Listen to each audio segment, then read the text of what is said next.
Good evening, everybody. It's Stephen Howson, and this is my Manchester United-Liverpool preview for the Europa League. 2-0 down from the first leg. This is where we missed Sir Alex Ferguson, isn't it? Because Sir Alex Ferguson, today in the press conference, would have said some ridiculous shit. He would have poured petrol on an already flaming bonfire, and he would have made sure Old Trafford was absolutely lit tomorrow night, wouldn't he? He would have said some completely off-the-wall banana shit that would either wind up the opposition, the press, our players, our fans, or all of the above. That's where we missed Sir Alex Ferguson. That's where we missed that absolute nutcase genius that we had in Sir Alex. It wasn't just that he had a knack of winning games. It wasn't just that he had a knack of motivating players for the right time. He had a way of winding the crowd up. I remember him doing against Juventus in the early 90s where he told everyone, get on your feet for the entire game. He did it countless times throughout his reign as Manchester United manager. And we get the opposite at the moment, don't we, with Louis van Gaal? He almost tries to downplay it. Whereas you don't want that, do you, with a big derby like this? You don't want people downplaying it. You want to be fucking grabbing things by the fucking throat, and you want the blood and thunder and the fucking passion that comes with these games, because these are big games. Regardless of whether we go out tomorrow night, I don't want to lose the fucking game. I couldn't give a toss if we go out tomorrow, but I want to win the match. I think in all probability we are going out regardless tomorrow. But if this is fucking 0-0 tomorrow, there should be a riot inside Old Trafford if this is 0-0. Because there's no way that you can accept a fucking 0-0 like this. We have to go out there and we have to fucking batter them like they did to us last week. Old Trafford will be rocking from the first minute, and the only way that's going quiet is if Liverpool score first. And then if Liverpool score first, I fully expect it to just completely crumble, unfortunately. So, how do we beat Liverpool tomorrow night then? Well, to progress, we need to win 2-0 to take it into crazy time and penalties, don't we? And can we do that? Yeah, I think we are capable of doing that, because I think Liverpool have been incredibly inconsistent as well, so asking them to replicate what they did last week is a big ask for them, especially being at Old Trafford. And I thought it was a little bit fortunate last week. They absolutely hammered us, but the goals were fortunate, I thought. The way they came about, at least.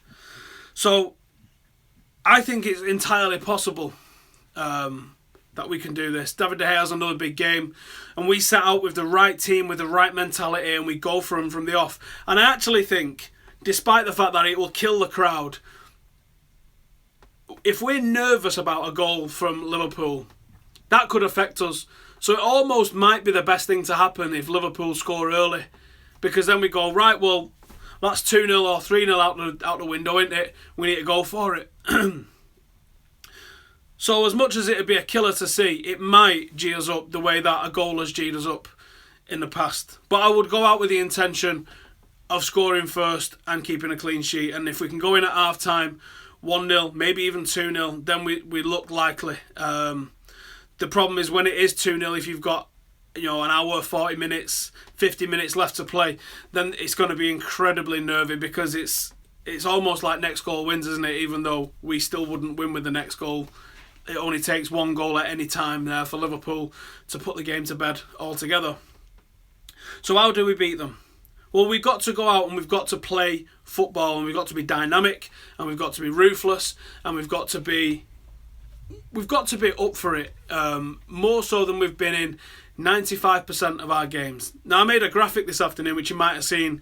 Took me around about an hour and a half or so doing all the research to go through every single one of the matches, to see what we'd played, who started, and particularly, was Fellaini on the bench? Did he start, or was he not involved whatsoever? And the stats that came on the other side of that we get almost twice as many points when Fellaini's out of the team as we do when he's in the team, says everything to me. The stats do not lie. Now, some people are saying that's very harsh, you're blaming Fellaini. I'm saying anything. Present the stats. Here's the facts. How you interpret them is up to you, but the fact is we are twice as likely to win, more or less, when Fellaini is out of the team to when he's in the team. Now that should tell everything that you need to know. everything that we've been saying, that this guy is not good enough. And there's another stat as well, which I didn't have time to do today, but I might look at it tomorrow, which is what we like when Schneiderlin is in the team instead. And unfortunately, it's generally Schneiderlin for Fellaini, so it doubles up on both of them, that one should start and one shouldn't start. So what that stat tells me is that Fellaini could not be anywhere near this starting 11 tomorrow. The problem that we've got with that is Louis van Gaal gave his press conference today and he said Schweinsteiger's not ready to start. But Fellaini, when he was asked about whether Fellaini could start, he said, I'm not going to tell you, it gives away my game plan. That might as well have been a yes, hadn't it? It might as well have just said, yeah, he's starting. I mean, Louis van Gaal generally offers no surprises in his team sheets. He's quite static with his team sheet. But I would like to see us go with both Varela and Riley as our fullbacks for the aggression, for the tempo, for the work rate, for just the sheer determination that both of them put in. Yes, naive and inexperienced, the pair of them. But you know what? Fortune favours the brave in big games like this. And let's be brave and let's go for it. Both of them dynamic. Both of them love running with the ball. Both of them likely to make things happen and likely to put the defence under pressure. At centre-half, I've been saying for a while I want to see Blind get a rest. So please, can we give Blind a rest? The guy needs a rest. And I want Rojo and Smalling, and they need to be strong because there's every chance that they'll be the only two defending for the most part, them and Schneiderlin, if this is how we roll up. And I don't think we're going to roll up like this. Which then leaves us the midfield. Oh, yeah, Smalling and Rojo, if I didn't say that already. I thought I did, but I might not have. Van Gaal's saying that he's not going to start Schneiderlin. Now, I wouldn't expect him to be playing mind games there. I would expect him to be completely honest and say that Schneiderlin's not fit to play yet. I would have gone with Schneiderlin and Schweinsteiger. That is our best midfield pairing.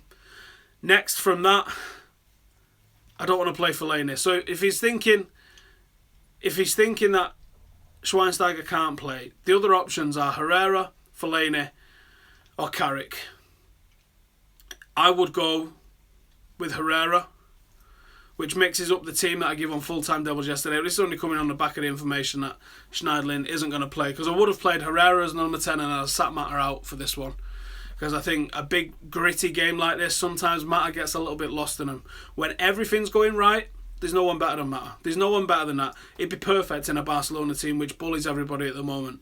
But when there's a team that needs to dig in and fight and battle for a result, Mata's not your guy, unfortunately. So I think tomorrow we're going to probably have to go with Herrera and Schneiderlin. Herrera because he's not going to play in that hole, and I think tomorrow the emphasis has to be on attacking. He's not going to sit back alongside Schneiderlin, and Schneiderlin is a lot better than Carrick at dealing on his own in that midfield. So I would push Herrera in and have him doing a little bit of box-to-box, but also helping create. Which then means that you've got him and Mata almost making a bit of a double pivot behind the striker. And that's going to make a lot of space for us. And it's also probably going to lead to a lot of shots from them too. And then the forward three, I said I wouldn't assign any positions to these guys, but they are going to play quite rigid if they play.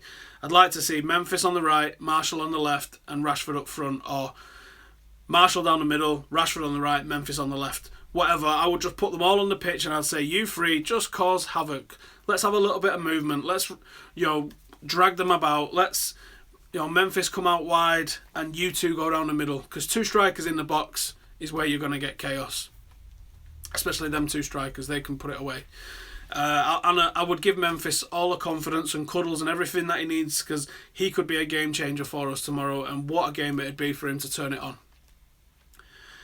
In terms of what we've got to look for against Liverpool, if Sturridge plays, he's a phenomenal player, but I think I saw a stat, he's played like 17 of the last 101 Liverpool games. The guy's just permanently injured, and I think that's going to be the defining part of his career as a footballer, is that he was permanently injured, because he's a great footballer. As much as it pains me to say it, he is a really good footballer, and he's a deadly finisher if you can get him on the ball. Firmino and Coutinho have got the potential. I don't think they're genuine world class, but they do have the potential to be able to hurt us if we allow them the space and time, and I think we will allow them both tomorrow, so we've just got to be very careful with that. As we're pushing forward, we are going to leave gaps. That's where Big Dave's got to come in and save us. Apart from that, There's nothing else phases me in this Liverpool team. I think Moreno is gash. I think he's decent going forward, but I think defensively he's very similar to Varela in terms of that he's so attacking that he can leave himself short a little bit at the back. So I think he can be got at, and I would have Martial and Rashford running at him all day long if possible. And I think as a captain, Jordan Henderson is awful. And I think he can bottle it on the big stage, and I think the crowd could probably, make him squirm and forget what he's doing tomorrow. So I would go for those two being my big weak points. I think central defence, I just think there's nothing there from them. We've just got to get cutting about them, and if we can make a midfield tomorrow that's able to pass the ball from the back to the front, we're going to get at these, and we're probably going to manage to get right on top of the game. The problem was they pressed so hard against us that they cut the supply off, because it was basically just one man trying to get it through, because Fellaini was offering nothing as a midfield player with a distribution job. He was offering absolutely nothing. He was basically just standing on the other side of the ball, offering no help whatsoever. And I watched a really interesting video this week about Johan Cruyff talking about how he likes to play football and the 4-4-2 diamond that he likes to play. And one thing struck me when he was talking about it, because with the kids that I coach, I always tell them to come to the ball in a similar way to what Barcelona lads do. There's always people going to the guy with the ball to give him an option to pass. And what Johan Cruyff has said is he likes to play 1v1. Well, he would do. The guy was a fucking genius with the ball at his feet.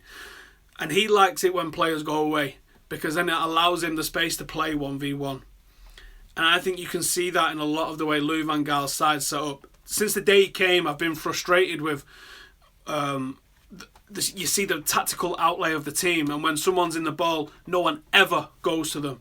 Nobody ever goes to the man in possession. They always go to the periphery of the pitch.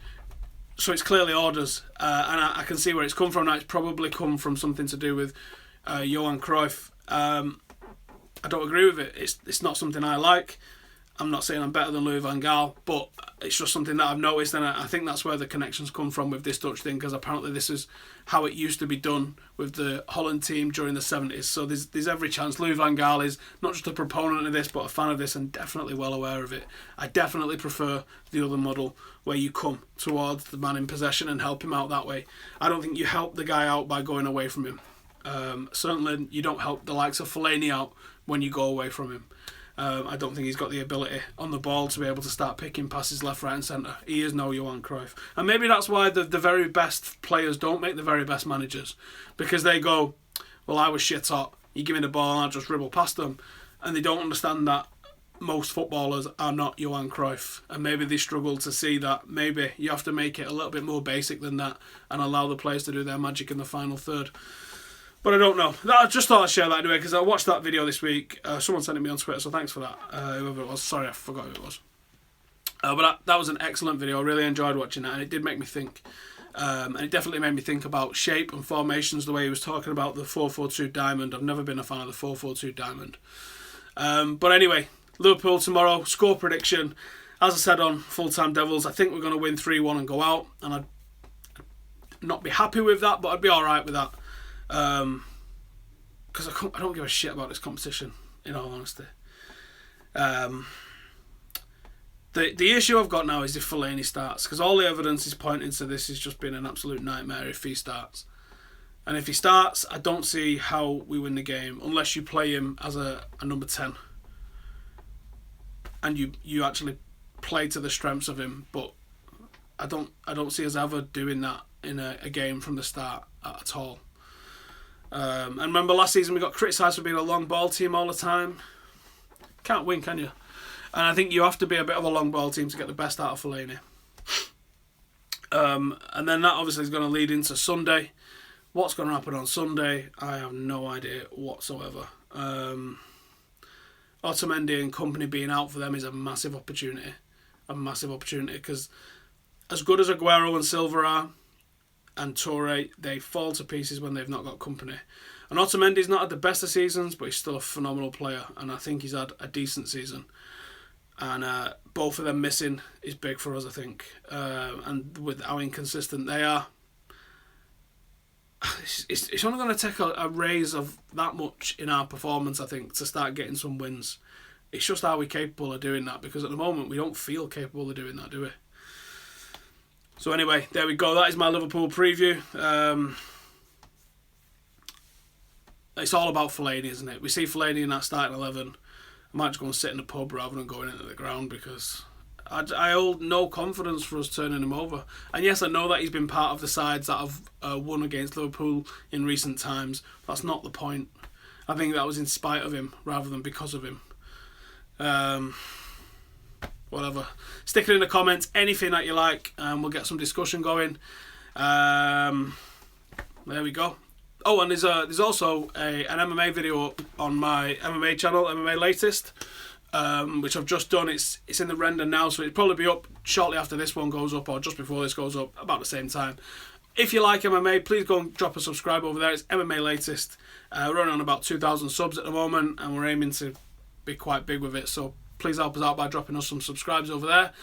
Thank you for watching, and I will see you tomorrow for preview on Full Time Devils, fan cam on Full Time Devils, a review in here once I'm done, and probably a preview for the derby on Friday as well. Nice one. See you in a bit.